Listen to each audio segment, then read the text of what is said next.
Well, hello everybody, and welcome back to G Bear's Off-Grid Ways, a homestead in the desert. And here it is, December something. I'll put it in the title. I think it's like the 5th or something anyway. But this is what we're looking at. This is my asparagus, or for you people on the other side of the world, asparagus. It's just me messing with pronunciations of things. It's like a carrot, those are the carrots over there. But some people say carrot, but it could be carrot because it's C-A-R is car, right? R-O-T is rot, so it's carrot. Okay, so here's my sweet potato. It's getting happy in there. A lot more of the vines starting to stick out. So real happy. I gotta pick some of this cilantro because I'm going to be making some Mexican salsa, and I need cilantro for it. My parsley, which I come in every time I come in, I pluck off a sprig like that and eat it. Potatoes, man, not another fresh little bud coming up, and looks like another one trying to sneak out right there. Yeah, I'll be getting potatoes out of that. The peas, these are the transplanted peas that I had started in the little pods. Boy, that is good. These aren't doing too well. I think it's because they're in this corner. They get the night wind, which is a cold wind, and I think that it gets a little too chilly in this corner for them. So I'm going to try moving those. But here's another bush champ cuke, just like that one over there, but this one's doing just fine. Yeah. Some more parsley, sage, rosemary, and thyme. Cat grass. That's going to be for Tomcat. And more cat grass over here, all sprouted. So it's right now, it's 20 after 3 in the afternoon. It's dropped down to 90 degrees in here. It's only been in the low 60s outside. No wind. But I saw this up to 107 degrees today in here, so I had to come and open the doors. My tomatoes up here are pretty happy. I got flowers here, looking to set some tomatoes pretty soon. Looking good. Oh, I got a little sucker right up in there. I got to pluck out. There we go. Don't want those little suckers in there. Keep the plant healthy and happy. But yeah, all the tomatoes are looking good. This is from seed. This is heirloom, and I may end up having to transplant these pretty soon. Get them into bigger pots. There's a beefsteak coming up in here, and this is apple seeds. I put some apple seeds in there from an apple I bought at the store. You never know if those are going to sprout or not, but we'll see. And radishes. I've been eating radishes like they're going out of style here. I got some ready to go here. But this is the radish pot that I eat the most out of. These are the cherry reds. Plucked a head of lettuce out of there because I made myself a crab Louis salad today for lunch. And for the dressing to go with the crab Louis salad, I use the Shiraker hot sauce and mixed with mayonnaise and a little bit of relish. And it makes a delicious dressing. It's almost kind of like a Thousand Island dressing, but it's using a hot sauce instead of ketchup. So, just wanted to get through here because we've been away from here. I didn't post yesterday because about the time I was ready to post, the winds came up and they blew like crazy, and then all of a sudden my neighbors showed up. They just got back from a trip, And they came to bring me some elk jerky that they'd picked up on the way. And I had just finished eating and taking a shower, and I said, well, I'll have that tomorrow for a snack. Well, guess what? Just knowing it was in the same room as me, I had to go get some. So yeah, I ate some last night. Still have a little bit left over for tonight, but I probably won't have it tonight because my dinner tonight is a porterhouse steak, corn on the cob, and steak fries with mayo. And people go, ooh, steak fries with mayo. Don't you mean ketchup? Well, not necessarily. You see, the Germans don't serve their pommes frites with ketchup. They serve it with mayonnaise.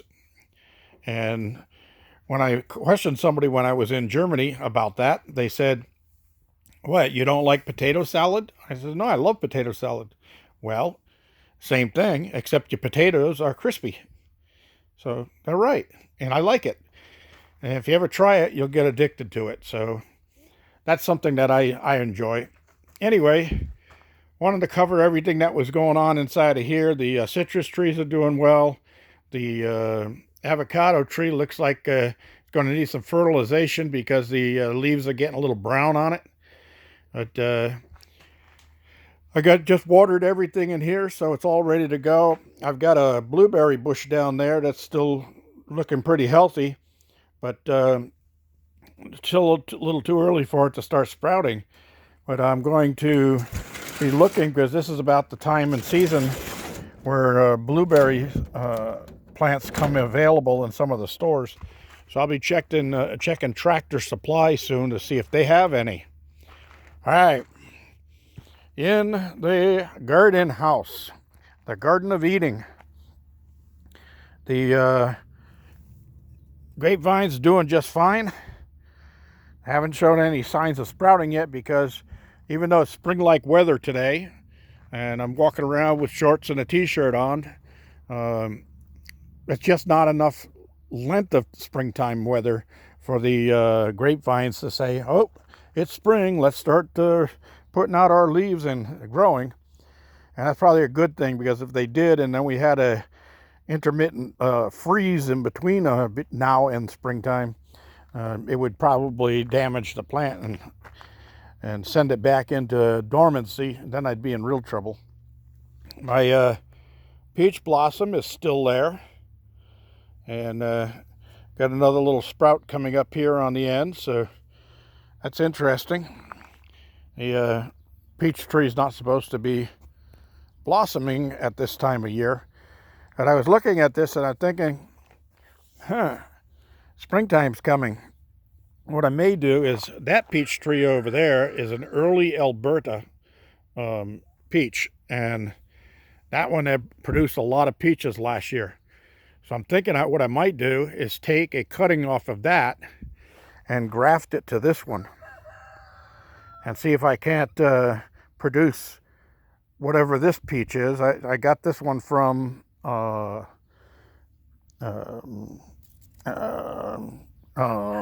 sorry, I drew a blank there. I got this from that lovely lady who had a whole bunch of fruit trees. She handed off to me. For some reason, I can't think of her name right now. I've got other things going on in my mind. I got some news that my older brother had passed on the 2nd of January. And then I just got word that a friend of mine and his wife both caught the COVID. And they said that they've been in horrible shape for 2 weeks straight. And he said he's lost 18 pounds already. Just not a good thing. And, well, kind of one of the good things about being out here in the middle of nowhere is you don't get that close to people. So that's probably a good thing. Anyway, he seems to be doing well. He and his wife are both going to pull through as it looks, and it's not going to claim them. It's just, he says that you don't really want to get this ever. He says, G-Bear, trust me, do not catch COVID. He said that he's just aches and pains. He's got no sense of smell, no sense of taste. He says it's just terrible. So I'm going to take his word for it, and I'm going to take his advice, and I'm just not going to get it. That's all there is to it. So what are we going to do to help protect myself? Well, I got some fresh cloves of garlic, and you peel a clove of garlic and cut the stem end off, and then just swallow the whole clove of garlic. Just wash it down with a glass of water. Take it like a pill. And do that a couple of times a day, once in the morning and once at night. And that helps keep your immune system up strong, and it'll help protect you against flus. So I'm not going to say it's going to protect you against COVID. That's unknown whether it will or not, but it's worth trying. It's worth doing. Anything you can do to keep your immune system strong so that even if you do get it, your body can help you fight it off, and you can recover from it. So you don't become a 2020 statistic. 2020 is still not letting go of us. It's going to keep haunting us for a little while longer. Anyway, that's all I have for today. You heard the rooster crowing. We just went over there and got my 3 eggs for the day out of there. And those eggs are so good. They are just delicious. And that's what you get when you get well-fed chickens and happy chickens. You get good eggs. And I had made a hard-boiled egg out of one of them today and put it in my shrimp Louis salad. And oh my gosh, that was good, especially with that spicy mayo sauce that I put on there. Now, I understand that one of the salad dressing companies is starting to commercially make that sauce for shrimp and crab Louis salad sauce.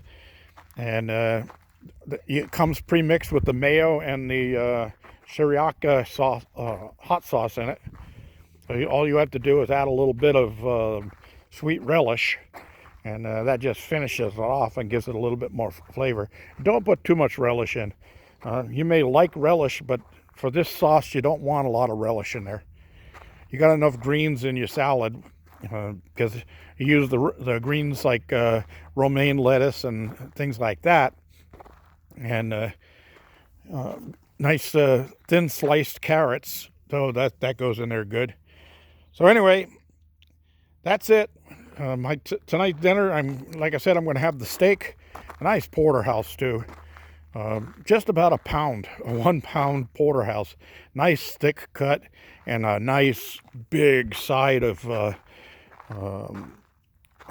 filet on it. Oh my God, that filet mignon was just looking and calling my name, and I said, okay, you're coming with me. So anyway, thanks for joining me. Beautiful day out. Hope it's going to be a beautiful night. Like I said, the winds blew all day yesterday, and then they came up again and blew all last night again. They were around 25 miles an hour. But my electricity was doing fine because the turbine was kicking out some 400 or 500 watts, and that substituted for all of the electricity that the fridge and the clocks and all that stuff that's running inside the cabin uses up overnight. And that's it. I spent yesterday with the bad weather and the wind blowing, cleaning the cabin and vacuuming rugs and washing floors and all that kind of stuff. So I'm getting a head start on the spring cleaning. Hopefully spring is in the air. They said no more rain in the forecast right now, and we could use it, but they are getting snowpack up in the high Sierras, which also feeds our water supply, so that's a good thing. But we really need some rain, and hopefully we'll get a little bit more before the season's over. I think tomorrow I might get involved in taking that old washer apart and get the permanent magnet motor out of it and get set up to convert that thing into maybe a vertical turbine, so I can pick up a little bit more electricity. I'll put a vertical turbine up on top of the containers up here and pump some electricity down. That's a good idea, huh? All right, well, I got a bunch of cleanup to do here. All this conduit and stuff is still got to get buried. I got to add a water line off the back of the cabin down to the garden house. I've got to run some electricity over by the campers here, where when people come over and park in that camper space, have some AC power for them to use. Things like that. You know, I got a lot of little chores and stuff to do around here. Got to get with it. Thanks for joining me, everybody. This is G Bear signing off.